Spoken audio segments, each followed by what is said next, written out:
প্রচন্ড গরম পড়েছে আর এই গরমেতে যেটা সবথেকে সবার ভালো লাগছে সেটা হচ্ছে একটু টক আর একটু পাতলা পাতলা ঝোল। তো আজকে সেই রকমই 3টে রেসিপি নিয়ে আপনাদের সামনে চলে এসেছি। এখানে আছে ঝিঙে, হোঁপা, আম আর মায়ের হাতে আছে চুনোপুঁটি মাছ। 3টে রান্না করব। কি কি রান্না হবে একবার বলি। আম দিয়ে চুনো মাছের একটা টক বানাবো, সাথে থাকছে ঝিঙের পাতলা ঝোল, আর হোঁপা দিয়ে তিল দিয়ে একটা তরকারি করব। তো আপনারা পুরো ভিডিওটা দেখতে থাকুন। এই গরমে একদম হালকা পাতলা রান্না, খুব রিচ রান্না আপনাদের সঙ্গে এখন শেয়ার করবো না, কারণ আমরাও খেতে পাচ্ছি না। একদম হালকা হালকা রান্নাই এই কয়েকদিন আপনাদেরকে করে দেখাবো। এতদিন বাজার থেকে আম কিনে রান্না হচ্ছিল, এবার আমাদের গাছের আম দিয়ে রান্না হবে। এই দেখুন, এই আমের সাইজ এরকম হয়েছে আর টুকটুক করে আমগুলো পড়ে যাচ্ছে, বোঁটাগুলো শুকিয়ে যাচ্ছে, টুকুস টুকুস করে পড়ে যাচ্ছে। প্রতিদিন গাছের গোড়ায় জল দিচ্ছি, তাও আম থাকছে না। ঝড় নেই, বৃষ্টি নেই, এমনি খসে পড়ে যাচ্ছে। এই আম দিয়ে আজকে দুর্দান্ত একটা টকের রেসিপি শেয়ার করব, যেটা এই গরমেতে একদম আপনার মুখ ছাড়িয়ে দেবে। তো চলুন রান্না বান্না শুরু করে দিই। আজকে 5 মিশালি মাছ নেই, আজকে 3 মিশালি মাছ আছে। 3 মিশালি মাছ, এই দেখুন, মৌরলা, পুঁটি আর ছোট ছোট চারাপোনা। ওটা কি বলা? ওটা হোঁপা। হ্যাঁ, আম, পুঁটি মাছ। পুঁটি মাছ দেখিয়ে দাও সবাইকে। আমের কুচিগুলো ছাড়িয়ে দেবে, আমি তোমাকে আমটা কেটে দিচ্ছি, ঠিক আছে? শোনা মাছের টক খাবে? পুঁটি মাছের, মৌরলা মাছের টক খাবে তো?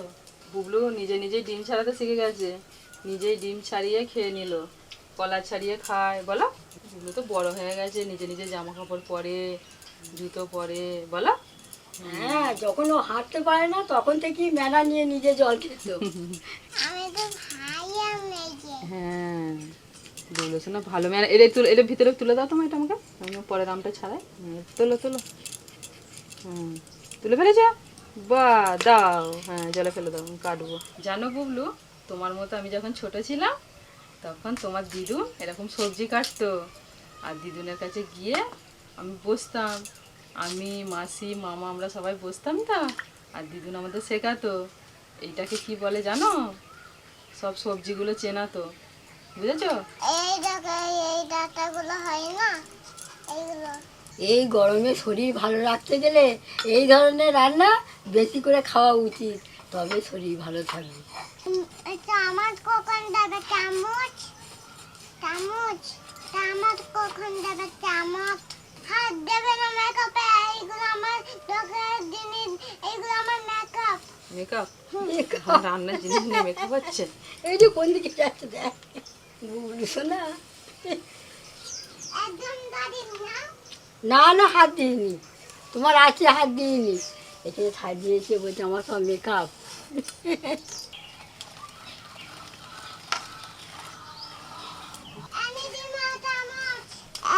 ভালো করে জিজ্ঞেস, তোমার জিনিসে হাত দিইনি না, মেকআপের জিনিস।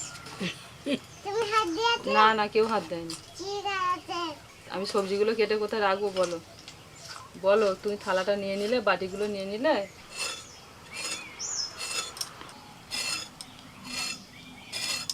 আর এখন নুন দেওয়া আছে, নুন দিয়ে একটু ভালো করে রগড়ালে ছোট্ট ছোট্ট আঁশগুলো ছাড়িয়ে যাবে। রান্না পুজোর মতো আনাজ কাটার ব্যবস্থা হচ্ছে সব। এই মাছেতে একটু নুন হলুদ মাখিয়ে দিচ্ছি। বড় বড় মাছ তো খাওয়াই হয়, ছোট মাছ পাওয়া যায় না, ছোট মাছ খুব ভালো লাগে। এতক্ষণ ধরে সব জোগাড়জাত হলো, এবার উনানটা ধরাবো।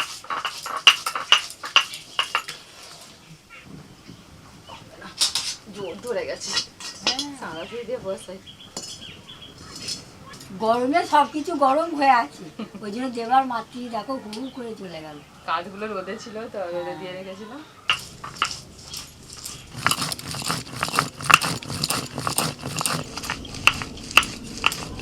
কাঁচা লঙ্কাটাকে আগে রগড়ে নিয়েছি, তারপরে এই সাদা তিল নিয়ে নিচ্ছি। এবার সাদা তিল আর কাঁচা লঙ্কা একসঙ্গে বেটে নেব। প্রথমেই হোঁপাটা রান্না করে নেব। কড়াই তেল দিয়ে দিয়েছি, এবার তেলের মধ্যে দিয়ে দিচ্ছি হোঁপা।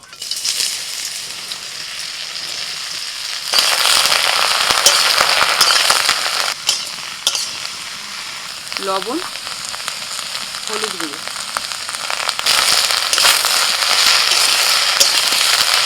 এবার দেখো না, তিলটা রান্না শুরু করে দিয়েছে, আর দেরি হবে না, জোগাড়জাত করতেই যা দেরি।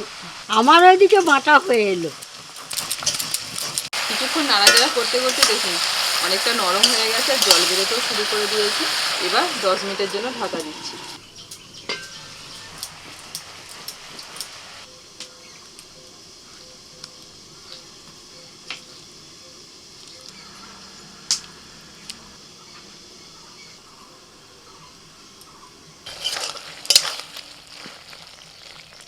এই দেখুন হোপা থেকে জল বেরিয়েছে আর হোপাটা কিন্তু সিদ্ধ হয়ে গেছে।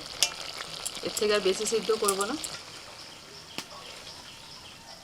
হোপা সিদ্ধ হয়ে গেছে, এবার তেলের মধ্যে দিয়ে দিচ্ছি পেঁয়াজ কুচি।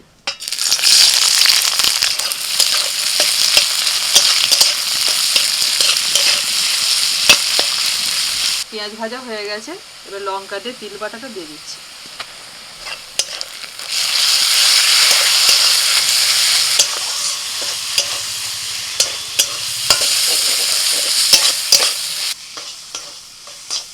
পেঁয়াজের সাথে তিলটাকে ভেজে নিয়েছি, এবার সিদ্ধ করা হোপা দিয়ে দিচ্ছি।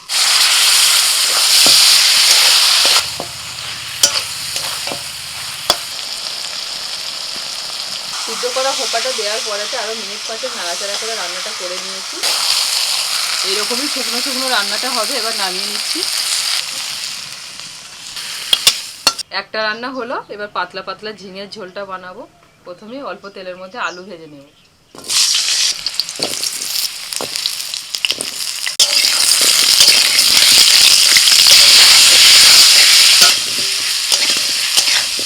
আলুটা ভাজা হয়ে গেছে, ওর মধ্যে আমি দিয়ে দিচ্ছি সয়াবিন। আর সয়াবিনগুলোকে জলের মধ্যে ভিজিয়ে রেখেছিলাম, এইভাবে জলটা একটু চেপে ফেলে দিয়ে দিচ্ছি।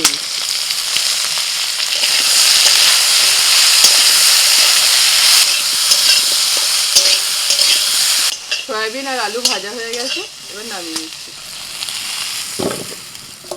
কড়াইতে অল্প তেল দিয়েছি, তেলের মধ্যে ফোড়নে দিচ্ছি একটা তেজপাতা আর একটু 5 ফোড়ন। ফোড়নটা ভেজে নিয়ে দিয়ে দিচ্ছি কাঁচা লঙ্কা, দিয়ে দিচ্ছি ঝিঙে,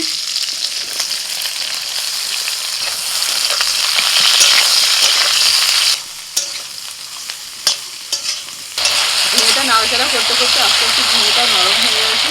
আদা বাটার মধ্যে দিচ্ছি হলুদ গুঁড়ো, একটু কাশ্মীরি লঙ্কার গুঁড়ো, জিরের গুঁড়ো, 1 চামচ ধনে গুঁড়ো। এবার একটু জল দিয়ে মশলাটা গুলে নেব। এই গুলে নেওয়া মশলাটা ঝিঙের মধ্যে দিয়ে দিচ্ছি।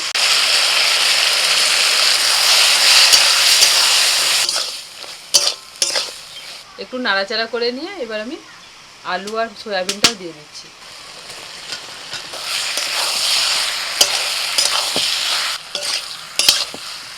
সব কিছু ভালো করে কষিয়ে নিয়েছি, জল দিয়ে দিচ্ছি।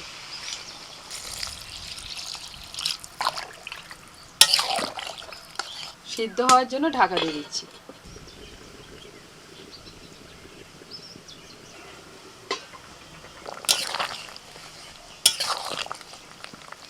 ঝিঙে আলু সয়াবিন দিয়ে পাতলা ঝোল হয়ে গেছে, এবার নামিয়ে দিচ্ছি।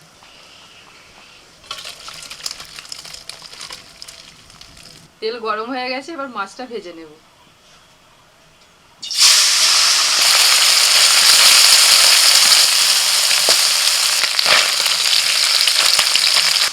টকের মাছ খুব বেশি সরো করে ভাজে না, এপিট ওপিট উল্টে একটু হালকা করে ভেজে নেব।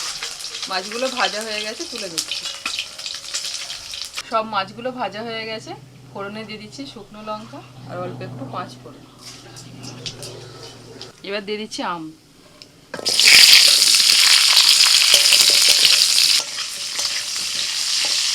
আমগুলো একটু তেলের মধ্যে হালকা করে নাড়াচাড়া করে নিয়ে জল দিয়ে দিচ্ছি। লবণ, হলুদ গুঁড়ো,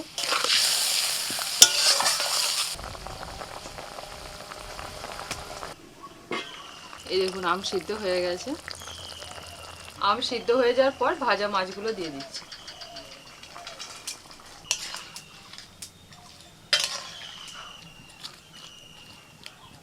এবার দিচ্ছি সর্ষে বাটা। এবার দিয়ে দিচ্ছি একটু চিনি। মাছটা দেওয়ার পর একটু চিনি দিয়ে মিনিট 5 ফুটিয়ে নেওয়ার পর এবার নামিয়ে নিচ্ছি। আজকে সকাল সকাল রান্নাই হয়ে গেছে, কিন্তু খিদে পায়নি, ওই জন্য এতক্ষণে খিদে পেলো, এইসব খাওয়া দাওয়া করছে। বাকি সকলের খাওয়া দাওয়া হয়ে গেছে, কিন্তু আমি আর মা একটু বেলার দিকে সকালে খেয়েছিলাম, যার জন্য আমাদের খিদেটা ঠিক হয়নি। ঠিক আছে, তোমার খিদে হলে তারপর দুজনে মিলে একসঙ্গে খাবো বাড়িতে।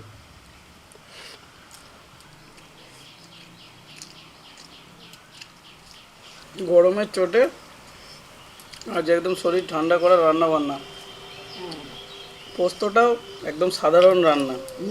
আর কাঁচা লঙ্কা, পুরো লঙ্কাও নয় আর শুকনো লঙ্কাও নয়, আচ্ছা, যা হয়েছে সব কাঁচা লঙ্কার তরকারি। অর্ধেক ভাত তো তোমার এই দিয়েই খাওয়া হয়ে গেল হুম। পোস্ত দিয়ে। যবে থেকে আমাদের বাড়িতে এই ছোটো সোয়াবিনটা রান্না হওয়া শুরু হয়েছে, বড় সাইজের সোয়াবিনটা আনা প্রায় বন্ধই হয়ে গেছে। এতে যেন স্বাদটা একটু বেশি পাওয়া যায়, বলো? আর খুব নরম, হুম। শক্ত নয়। এবার টক দিয়ে খাবো জানি।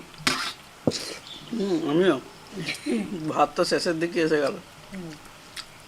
নতুন গাছের আমের টক। দারুণ হয়েছে টকটা বল। এই চুনো মাছ দিয়ে টক, অনেক দিন খাওয়া হয়নি। নতুন গাছের আম তো এবারে মানে প্রথম ফসল, মনে হচ্ছে যেন একটু বেশিই স্বাদ। হ্যাঁ, বেশ বড় হয়ে গেছে। আমরা তো অপেক্ষা করছি যে আর কিছুদিন একটু ঝড় বৃষ্টিটা যেন কম হয়, বলো, তাহলে আমগুলো কিছুদিন রয়ে গেলে থাকবে। পাক অবস্থায় কেমন হয় একবার দেখার ইচ্ছা আছে। তা গাছে আম থাকছেই না, পড়ে যাচ্ছে। রোজ যাচ্ছি, রোজ এত এত করে আম কুড়ি পেয়ে কুড়োচ্ছি।